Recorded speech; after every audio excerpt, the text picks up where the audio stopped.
In 2025, the most powerful war in Asia isn't happening on a battlefield. It's happening in clean rooms, in chip fabs, in server farms, and behind encrypted Zoom calls. This is a $5 trillion tech war quietly raging across Asia, and it's reshaping the global order faster than most people realize. But here's the twist: the nation quietly pulling ahead isn't who you think, the real war. This isn't a war of soldiers. It's a war of semiconductors, AI, quantum computing, and digital control. Asia isn't just involved. Asia is the front line housing the world's most advanced fabs, the fastest growing consumer markets, and the fiercest competition for talent, capital, and dominance. From Taiwan's chip supremacy to China's trillion-dollar tech ambitions to India's sudden rise, this isn't just about who builds faster phones. It's about who controls the future. Chapter 1: Taiwan, the fragile superpower. Let's start with the king of chips, Taiwan. TSMC alone produces over 60% of the world's semiconductors and more than 90% of the most advanced 5nm and below chips used in everything from iPhones to missiles.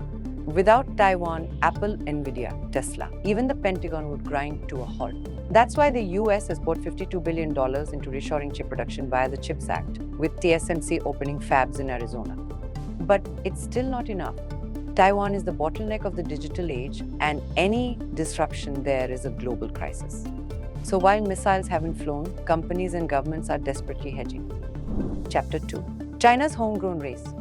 On the other side is China locked out of advanced chip tools due to US export bans. In response, Beijing launched a $1.4 trillion tech investment strategy focused on self-reliance by 2025. Its target: build a domestic ecosystem in chips, AI, 5G, EVs, and quantum tech. SMIC, China's top foundry, recently shocked the world by producing a 7nm chip despite sanctions. But behind the headlines, China still lags in critical tools like EUV lithography, dominated by SML in the Netherlands. So China is now focusing on volume over finesse, making legacy chips for EVs, home appliances, and industrial systems, where margins are still big and Western dependence is lower. Chapter 3: India, from outsider to contender. And then there's India, the world's fifth largest economy, often seen as tech's outsourcing hub. But now, it's building its own chip empire. In 2021, India launched a 76,000 crore rupees incentive program. The aim: build domestic fabs, train chip engineers, and attract global players. And it worked. Micron Technology is building a $2.75 billion memory chip plant in Gujarat. Tata Electronics is launching a $3.6 billion OSAT facility in Assam. Tower Semiconductor, formerly tied to Intel, is in talks to build India's first commercial fab. These aren't just press releases, groundwork is underway. India's edge: low geopolitical risk, cheap labor, English-speaking engineers, and political will. By 2030, India's digital economy could cross $1 trillion. Add semiconductors to the mix. You're looking at a new tech powerhouse in the making. Chapter 4: Singapore, the strategic hub. Now, let's talk about the quietest player in this war, Singapore. It doesn't make chips. It doesn't dominate AI headlines. But what it controls is location, infrastructure, and neutrality. In 2024, Amazon Web Services announced a 12 billion Singapore dollar expansion in Singapore. Why? Because Singapore is Asia's data fortress, home to more than 70% of the region's cloud and fintech HQs. Alibaba's AI research labs, Google's data infrastructure, Meta's engineering centers, they all operate from Singapore. It's Switzerland for servers. With low corruption, world-class internet, and one of the most skilled digital workforces per capita in Asia, it doesn't fight in the war. It profits from all sides. Chapter 5: Japan and South Korea, old giants, new moves.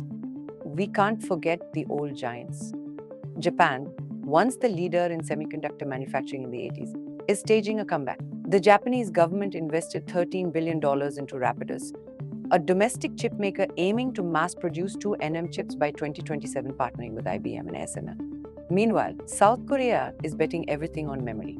Samsung and SK Hynix are together investing $450 billion over the next decade to build the world's largest semiconductor megacluster. These countries aren't chasing hype. They're playing long games, leaning into expertise, scale, and government backing. Final chapter: fragmentation, not globalization. The most dangerous shift in this tech war. The internet itself is splitting. There's now a Western stack built on Google, AWS, Nvidia, SML, and an eastern stack built on Alibaba Cloud, Huawei, SMIC, Beidou and AI. The era of one global tech platform is ending. Asia is leading the charge, not just in technology, but in shaping what the future internet even looks like. Conclusion. So who's winning? Taiwan has the lead. China has the ambition. India has momentum. Singapore has the map. And Japan and Korea have the memory and the money. This war won't end in headlines. It will end in who builds the brain of the 21st century. And right now, Asia is programming the future. Subscribe to Business Apac for real stories, real power moves, and the next global tech shift decoded.